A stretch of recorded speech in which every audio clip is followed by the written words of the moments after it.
You're already on Zoom. What's Sorry. up? Hang on. So I've been thinking about annotations, and this is a question that is actually about reader, but I think it is completely extensible into our environment in XR. Okay. So I'm just going to screen share for a second because, right, okay, you can see, right? Yeah. As you heard the other day, I spent a lot of time to make the control-click menu as simple as possible. And under the annotate thing, what I currently have is just colors. Some people like colors. Yeah, I do. I'm one of them. Yes, but you may not want colors just for the sake of the color, but maybe you assign meaning to them, right? Yeah, I do. So uh, what I was thinking about is in here. So the idea is you can toggle, you can have what I'm calling semantic annotation. The user doesn't see that name. But the point is, if you select something, so these two are for yourself when you're reading. Interesting highlight. Mhm. These are when you are maybe reviewing someone else's work, Mhm. someone else. So I could imagine, for instance, Mark went through a PDF the other day and he had a lot of, yes, I agree with this. So instead of actually writing that, you just select whatever and you do A for agree. That Mhm. is green. Don't agree, D, red. And Mhm. what is this? The keyboard shortcut here is actually the question mark key, but below Mhm. it. And then strike through. Please ignore the charming man who should be in bed. So that's half of it. And so my question to you would be, what categories are interesting for you? Well, I'm just thinking about it. Hi, how are you, Edgar? Good afternoon. Good evening. Evening. It's super late. You should be in what's called the beds. Nah. Right. Let's Gotta be listen. naughty sometimes. Yeah, exactly. Let's listen to Auntie Dene. So, I'm just thinking about what I do when I look at, I hate working with PDFs because they're so hard to comment on, right? Yeah, So what I usually do is highlight something. And if I put it in red, that means, get rid of it. If I put it in yellow, that means I have a question. It's like, I don't know. Green means I love this idea. So that's how I generally function, right? And then if I want to do notes to those things, if I want to say something really, specific, I do a note, a little sticky note, in a PDF, and I say what I want to say. But those are the three colors I use the most. And if you look at even our Google spreadsheet, yellow was everything that I was doing. yeah. And once I hear back from somebody, it turns green. The green light, we call it the green light of love in tech. You get a green light on your monitor or whatever, it means good. Yeah. We call it the green light of love. Yellow means danger. Red means like run away. Bad. Exactly. So when you do it, what PDF reader do you normally use? Well, of course, I'm using an Adobe Reader, right? For the stuff I'm using from university stuff comes to me in like they fly at me all day long. Okay, In Adobe. you Hmm? use Acrobat. Yes. Okay, Acrobat comes bundled with all my tech. right. Okay, that's fine. So then the question then becomes, I'm just going to go to send document. So in order to annotate, you select something, Hmm. and then you use this menu. Yeah, I use that note. See the little note that comes first? Right, so then you highlight it, and then you secondarily choose the color, right? Yes, and then I make comments where you can put a little comment there. Right, but if you only want to highlight with color, do you think it would benefit you to be able to just select text and then just do a keyboard shortcut for the color you want? Yeah, yeah, Okay, so yeah. that's the Yeah, I like first. that idea. I like that idea. Okay, because I managed to talk a little bit to Adam about this, And he really wants this in XR. He really wants, when you go through the proceedings, to be able to do this kind of stuff. And of course, we have the issue with selecting text in XR is difficult, but at least. Mm-hmm. So there is two questions remaining. One of them is, are these the categories and colors you would like?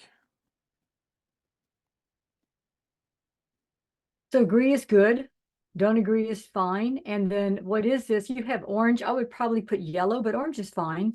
It's a color, but it's a color less than red, right? But not green. Mm-hmm. Like I have a like what is like what? Let's talk about this. Okay. But what about? And can I say something else? Another thing I found that I had been doing a lot with my iPad is bringing up the document on my iPad and using my stylus. And I can write all over that document with my stylus, which is really nice. That's Can't do something. that on the desktop. That's something that I'm working on as well. Yes. Because okay, let me just show you where I'm going with this. Because in Reader now, if you control click, as you've seen on text, you have these specific options, right? Mhm. Including my favorite here, find in document and library online. But currently, if you click without selecting text, the options are different, obviously, right? So it has ask AI for the whole document, blah, blah, blah. So what I'm wanting to do is add a view submenu on here, Mhm. because currently you can do this. So now these are all the highlights I have in the document, plus the Mhm. headings. And this is a very long document, right? This is the actual document. But if I do the keyboard shortcut to see, if I don't select text and I do H for highlight, it shows me only the highlights plus headings. Mhm. So what I think would be useful, because users don't know that, is if I now add a keyboard shortcut for that, and excuse me, I don't add we have that.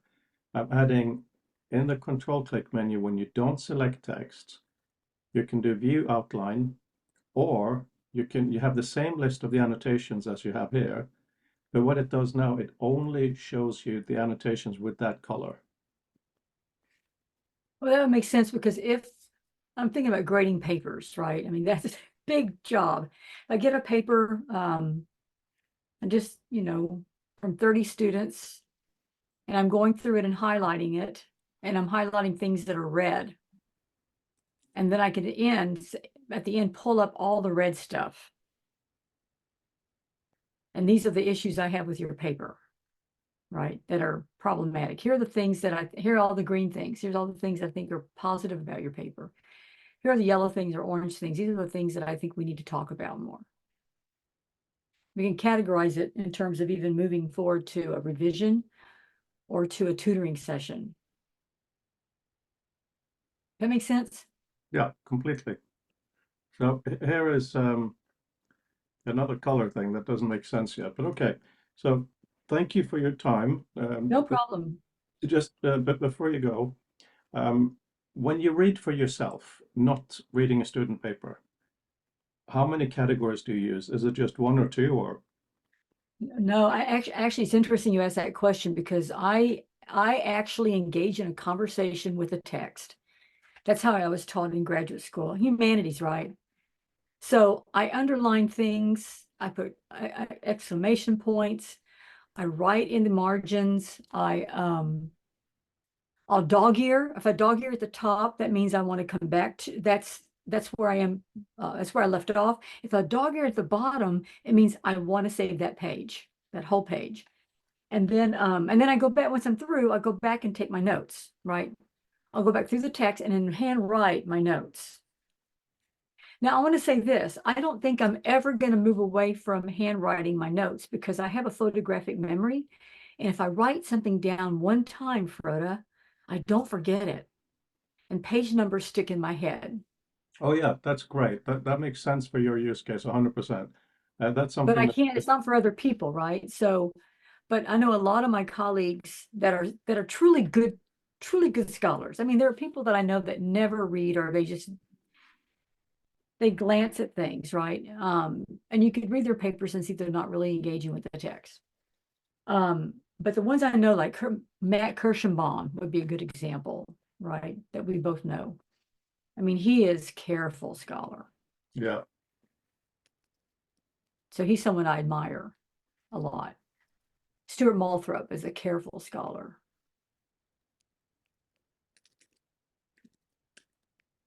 He's not sloppy. They're not sloppy people. So the underline is a bit of a problem because that now looks like a link, but I'm wondering if we can have a rough underline, like it looks like a pencil mark. But considering we can't do the writing in the margin with a pen, what's selecting and one click on the keyboard kind of color things would you like to be able to do? Well, I think that if a substitution for underline, I like the idea of a thick wavy thing like a pencil. That might help differentiate it from a hyperlink. If I'm not able to do that, boldface helps. Boldface all caps. Can't do that Make because it that's stand out. changing font, unfortunately. And then I guess another thing is just maybe there's a color blue to come back to, or purple, come back and reread. So would that be a dog ear / bookmark?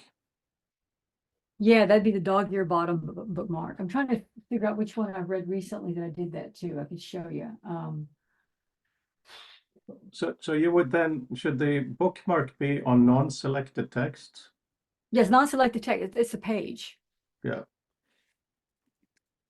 I was reading. I just finished reading. I'm back reading again, which is really reading novels again, which is unusual. I haven't read novels in years, and I'm reading really good literary novels, not crap, you know. And I was reading Erasure, and then which was made into a movie called American Fiction, right? Really great film. And then he released a book called James, which is a retelling of Huckleberry Finn from Jim's standpoint. And it was so frigging brilliant. Line after line of things that I think are just so worth even talking about in a tech class, right? Just thoughtful comments. So that book is just dog-eared to hell and back. And I just finished reading a gentleman in Moscow. I did the same thing to that book. Love that book. So I don't know if that helps you or not, but No, it's really helpful. I haven't quite finished though. So with the bookmark, I'm going to do the keyboard shortcut caret because that's its own thing. That can be changed. This will show up as okay, I'll figure out something in folded view and outline. Right, good. So on the selected text, is it for you, is there a difference between interesting and highlights? What would interesting is like memorable. I would say something to remember. Important. How about the word important? Yes, but absolutely. But is there a difference between interesting and important to you? Because they're both I keyboard shortcuts. So should it be important and highlight, or what should those two positives? Well, I would say that here, I mean, just to reiterate. So if I'm reading like Mark Bernstein's article that I prepared for our paper, there were things he said that were important, right? They should be quoted. And important means I'm going to probably quote it. If not in this paper, in something else. It's put it in my brain, I need this. Interesting are things I may not agree with, but I think are valuable to ponder. So green would be important. Interesting is yellow or orange. Things I totally disagree with would be red. And I'm thinking about the Gutenberg elegies, which I threw across the room so many times, Frode. I was just tearing through that text going, no, no. And even Hamlet on the Holodeck by Janet Murray. I was so mad at her. That book was across the room against the wall numerous times. Okay, so Rushkoff's Program Be Programmed, brilliant book. That thing was marked up so much. I mean, it was, I couldn't even read it anymore. So we have these three colors: agree, disagree. What is this for when you're reading to mark someone, so to speak, right? Was not necessarily agree. It's just this is, I mean, that's as I was saying, it's like this is important. Even if I don't agree with it, it's important. Okay, so we call it great then, and keyboard G. How about I for important? Yeah. But the thing is, there are two modes. One mode is you're reading a student paper to get feedback. The other one is you're reading to look up things for yourself. Mm-hmm. And it would be nice if they can both be here, and that's why the concern is keyboard Oh, I shortcut. see what you're doing. You're dividing it. Okay. Yeah. Okay, well, the first group you got interesting, memorable, and underline. And the second group you got great, disagree, and what is this? So the first group is meant to be for student papers. No, the first one is for yourself. The second one is student papers. Okay, let's start with the first one. Okay, so we have interesting. It's not interesting, it's important. Okay. And there's I right there. We don't have to change the letter. The second one is not so much, you got what's that say? Oh, quotable. Yeah. Okay, and then underline is, okay. Then for student papers, great is good. I like that. Not disagree, but how about questionable? That's the last one. What is this? Okay, I wouldn't say disagree. I would say,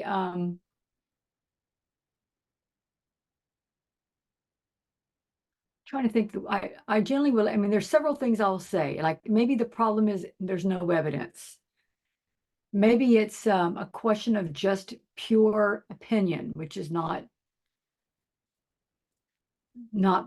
expected in this paper. It's a scholarly paper, no opinion. How about another way I think about it is it's grammatically incorrect. How about P for problematic?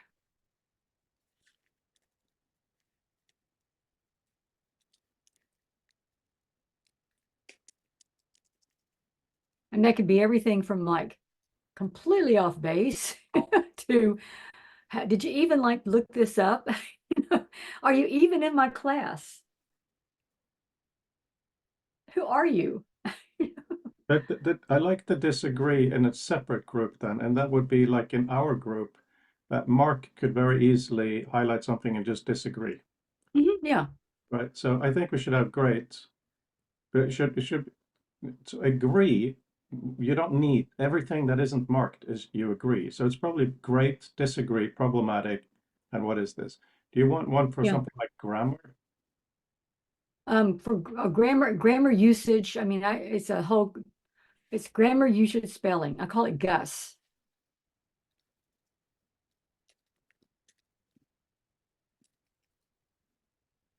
Oops, that's not what I meant to do.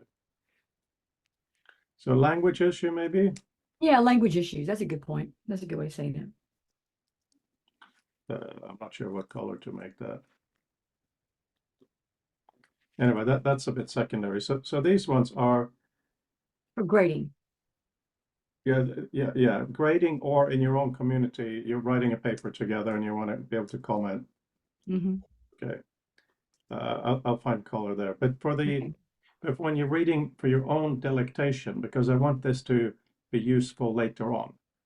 Mm-hmm. So to find something, actually, let's get rid of underline because What I it's think you also want is like, what the hell are you saying? I mean, that's part of what I'm also doing, right? I'm reading Swinburne's Gutenberg elegies and going, that's ridiculous. So when I add it, so here's an example. Every month, I just got my 5 articles that I have to review for Leonardo. oh And yeah. in the past, when I review something like that, I'll go, this is off totally off base. This is not acceptable. So maybe you for unacceptable, you for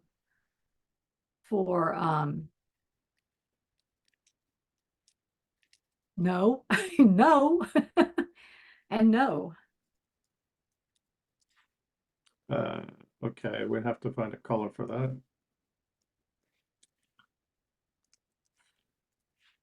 And that's in my own personal editing stuff. Like, no. So it goes up with important and memorable, right? The first category. There's two categories, right? My personal and then the stuff I do for other people. In my personal reading, I do have like, what the hell? No. Yeah. Um, but we still have two kind of importance. So Well, no, they're different. Let me show you. Let me pull out something to show you. Uh, okay, so do you want it to the second one to be memorable or quotable or something else? Let me show you this. Hang on. Let me show you what I've done here. Okay. So here's Hamlet on the holodeck. Here is the way I have indexed. It's my own personal index of the book, right? And these are things that I think are important to go back to. But then if you look at this page, from those pages are things that are sentences that I think were quotable. So they're different elements, right? And they're quotable not because I agree with them necessarily, but they are worth going back to. The story of any event depends heavily on who is doing the telling, 199 to 200. And that corresponds to something I annotated here, right? That's a direct quote. So I can go to any book that I've read. Here's a star with this sentence from page 91.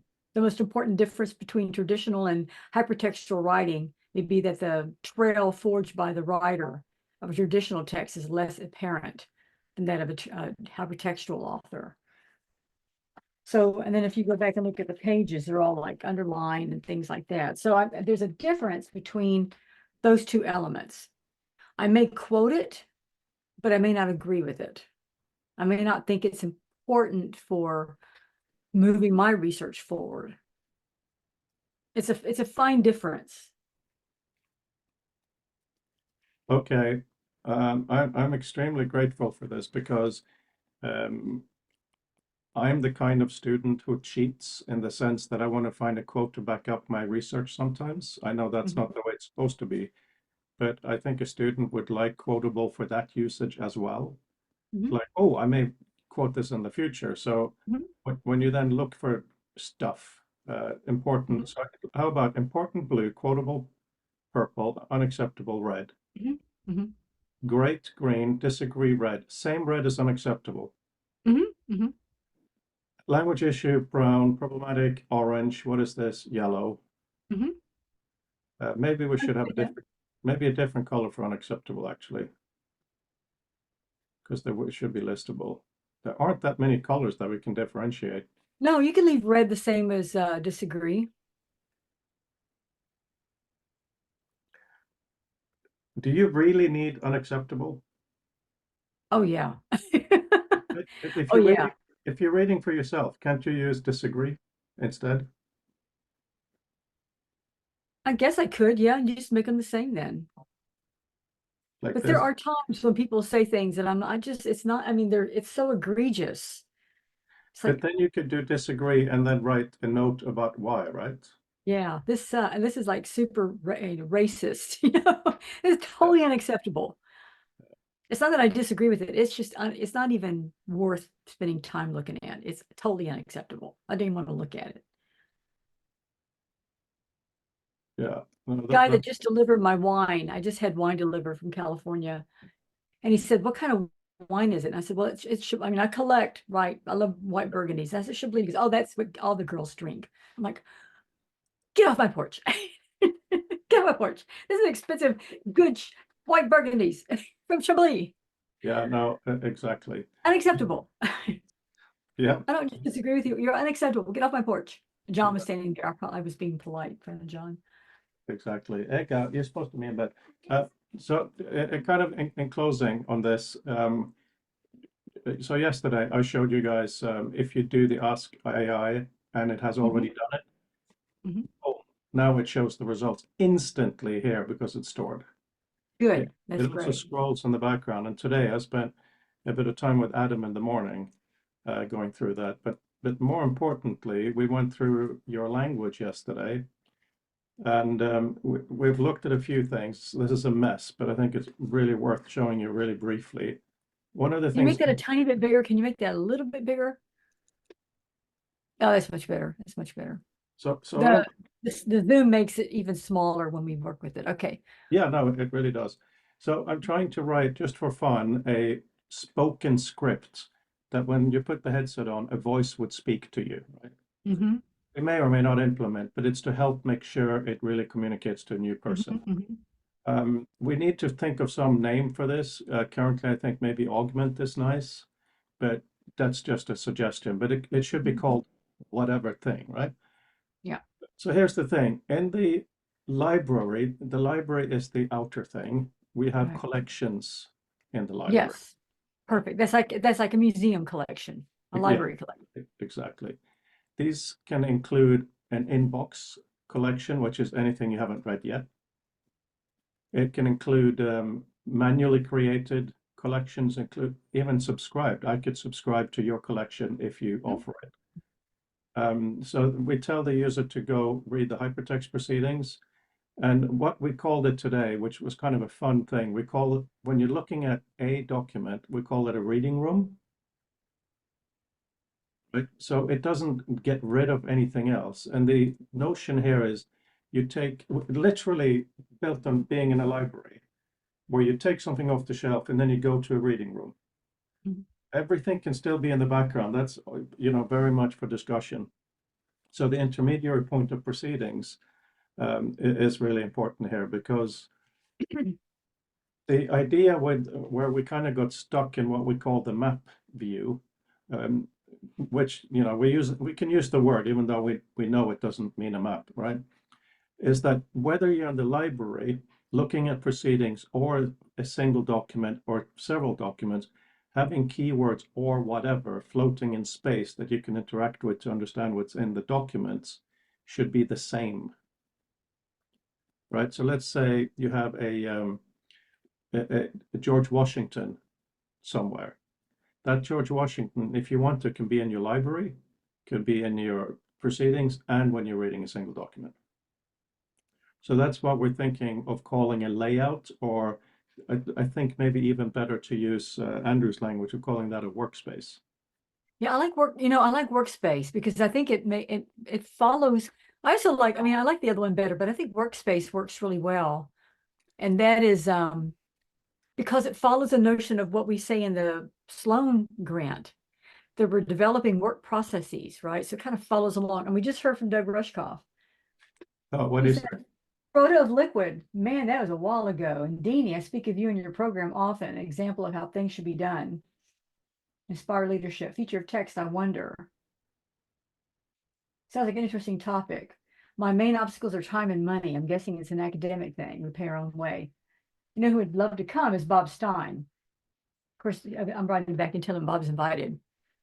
Yeah, Um, Bob was in Bob was in here as well. He was at the Future of Text that we had at the yeah, Linnaean.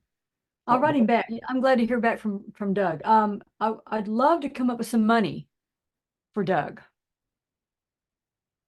and I'll figure out a way. Maybe I can figure out some way to raise some money for him because he's good.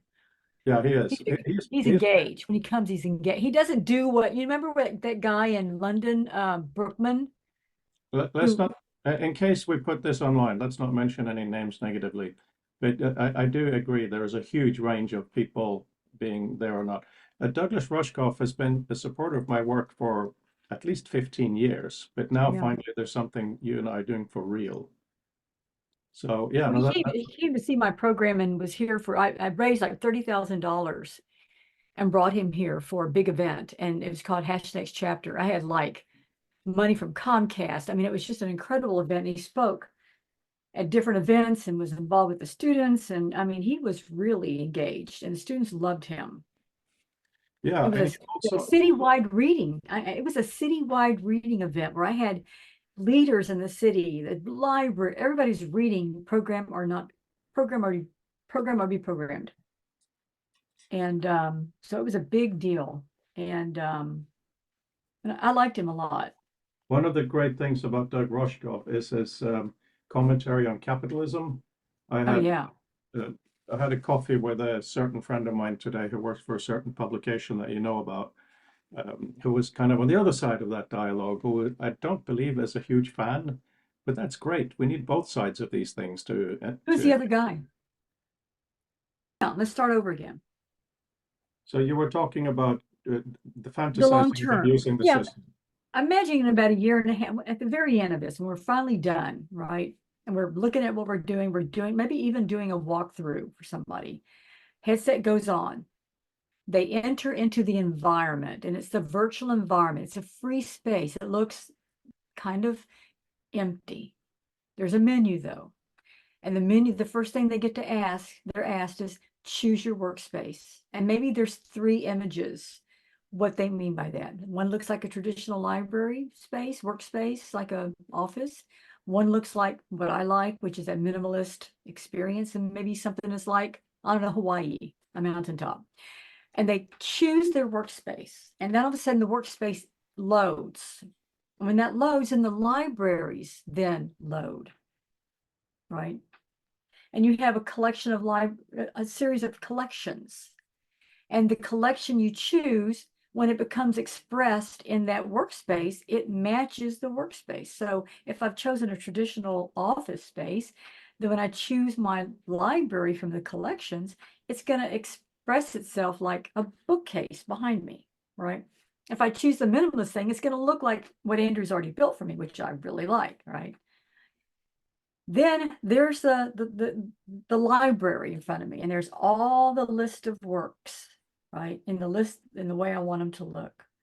Now I start to interact with them, right?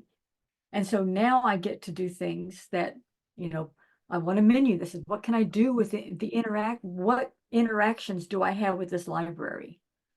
I get to see the abstract. I get to read the full text. I get to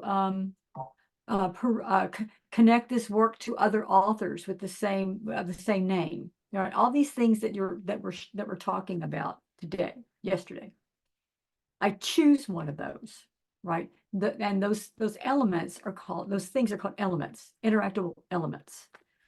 And I choose one, and the thing starts to happen. And I can build on them. So we don't have one interactable element, they're multiple happening simultaneously. And I'm moving them around the space the way I want to. So I think just drilling down, and then the big question is, what do we call that thing? Once I open up a lot of interactable elements, and I'm looking at this universe of interactable abilities, interactables, then what do we call that? It's not a map. And this is where I'm beating my head against the wall for, because if we call it map, then someone's going to think it's a different thing, right? It's a data visualization thing. It's not. It's my it's my something. What is that? I got to think about that. And that's where I'll stop. And that's where I get in right now. So I want to think about that word. And I think we all should be thinking about what that word is. We're calling it mapping. We can map things, but the actual element, the thing that we build, is not a map. It's a knowledge base. Yeah, we need to work on that. In author, for example, before I called it a map, I called it a dynamic view, which is me. But yeah, we need to figure that out. I mean, one catchy word, Yeah, not knowledge base, no. but and not a word, not a desk space, not a notebook. I mean, I don't want anything like that. I want it to be something kind of new. Let's be Doug. Let's think cool. So I saw this really interesting thing today that's so relevant to this particular thing, and that is when perspective in the Renaissance started entering art. The church was horrified because they felt that perspective lets you see things from the perspective of man. You don't have to transcend to see it from the perspective of God. I'm glad to see you shaking vigorously there. And I think that's really interesting because now we have opportunity to go the other way, to go into non-perspective worlds. That's very much Peter Wasipko kind of talking about. We can look at that. I mean, we can't just call it a view, the view. This is the view where you change it. You can have different views or whatever. We'll keep thinking about that. So going back to the Renaissance, so when I was teaching I taught Humanities 101 for years. And one of the things I taught my students that I thought was always something to think about, especially coming up out of a very religious home that I did. In the Middle Ages, students would ask me, why are those churches so tall? Because I'd show pictures of Chelles, right, and all the different cathedrals. And they said, why are those cathedrals so tall? And then I'd show them images of the Renaissance churches, and they're short. And I'd say, okay, if God is up there, and the only way to get to God is through the church, and how tall does the church need to be to reach God? Pretty fucking tall. And if your relationship with God is personal, and you didn't need the church to intervene for you, where is God? Everywhere. So the churches are shorter because God is everywhere around you, not up there.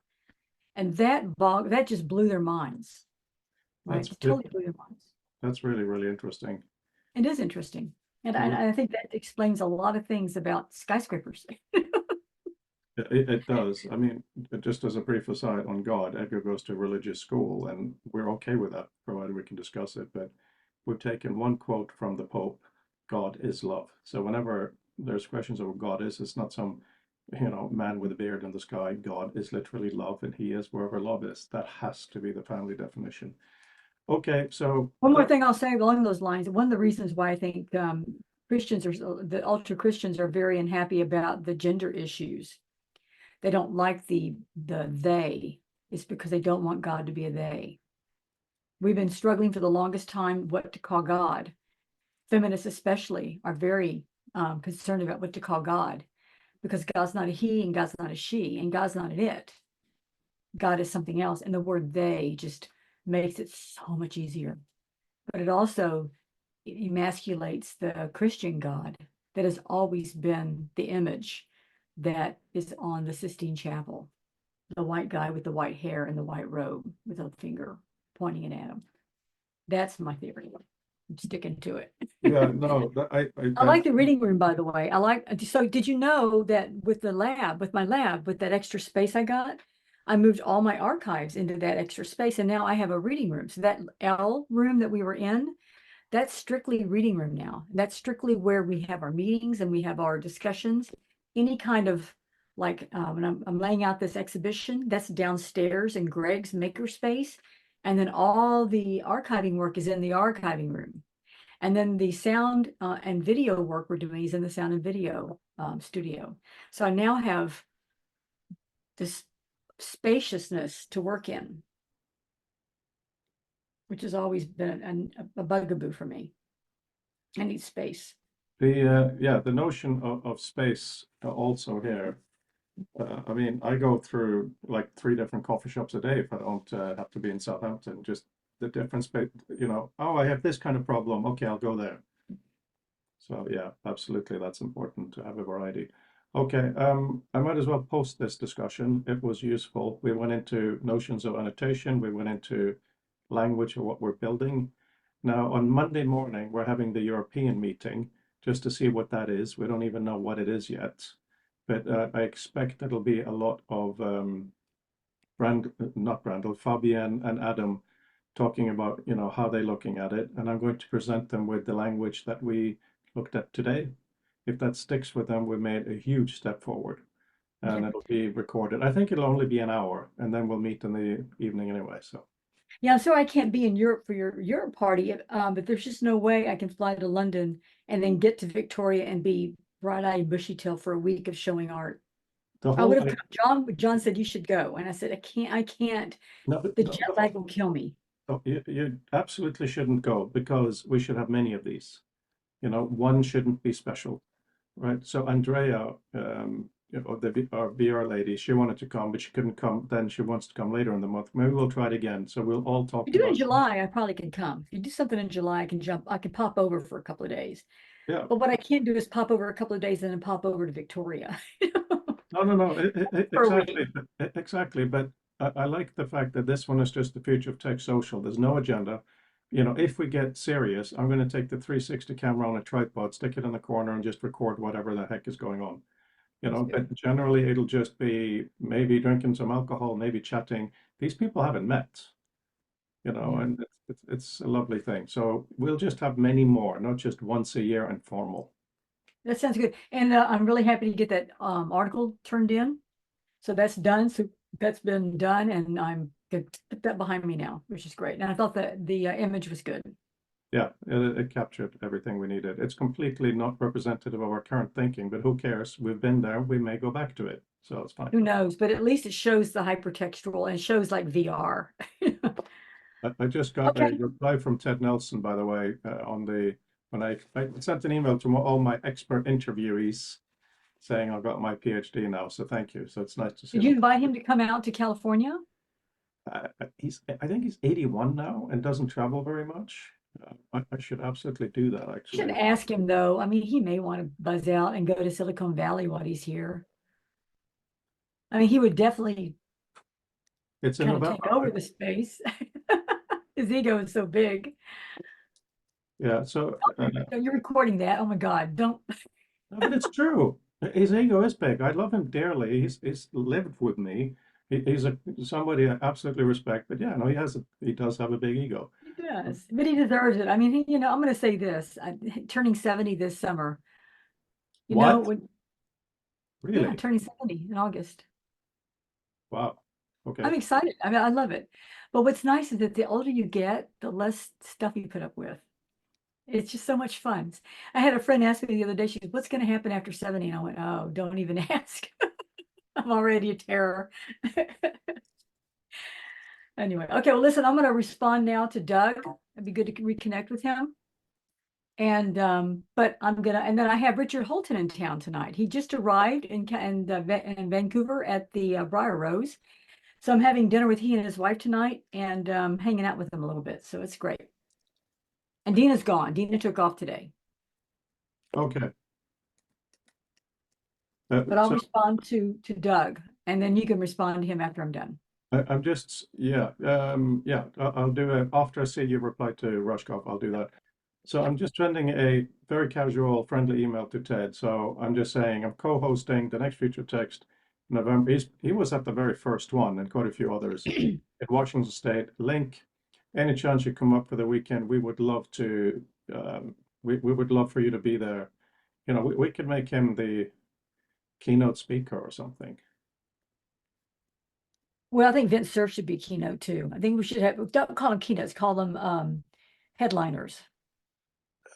Yeah, but like Vint doesn't really, he's more listening for these events over the last few years. He will speak more of a summarizing kind of thing. So he's definitely the great draw for people, and he's perfectly happy that we use him as such.